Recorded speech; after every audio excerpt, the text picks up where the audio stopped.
তিনটি মনস্তাত্ত্বিক কৌশল যা আপনাকে সবার প্রিয় করে তুলবে। আপনি কি চান সবাই আপনার কথা গুরুত্ব দিয়ে শুনুক, কিংবা আপনি কি জানতে চান মানুষের মনে জায়গা করে নেওয়ার গোপন উপায়গুলো কি? তাহলে চলুন শুরু করা। জ্যাক 1, নাম ধরে সম্বোধন করা। সাইকোলজি বলে মানুষের কাছে সবথেকে মধুর শব্দ হলো তার নিজের নাম। কথা বলার মাঝে সুযোগ বুঝে মানুষের নাম ধরে ডাকুন। এতে সে অবচেতনভাবেই আপনাকে পছন্দ করতে শুরু করবে। 2, মিররিং। কারো সাথে কথা বলার সময় খুব সূক্ষ্মভাবে তার বসার ভঙ্গি বা হাত নাড়ানো স্টাইল নকল করুন। এটি মানুষের মস্তিষ্কে একটি কমফোর্ট জোন তৈরি করে এবং সে আপনাকে বিশ্বাস করতে শুরু করে। 3, নীরবতার শক্তি, পাওয়ার অফ সাইলেন্স। কাউকে প্রশ্ন করার পর সে উত্তর দিলে থামবেন না।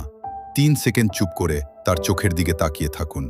সে তখন আরও বেশি তথ্য শেয়ার করবে এবং আপনাকে রহস্যময় ও আত্মবিশ্বাসী মনে করবে। এই কৌশলগুলো শুধু আপনার ব্যক্তিত্বই বদলাবে না, মানুষকে আপনার প্রতি আগ্রহী করে তুলবে। এমন আরও সাইকোলজিক্যাল টিপস পেতে সাইকোলজিক্যাল ভাইকোলজি ভাইবস ফলো দিয়ে রাখুন।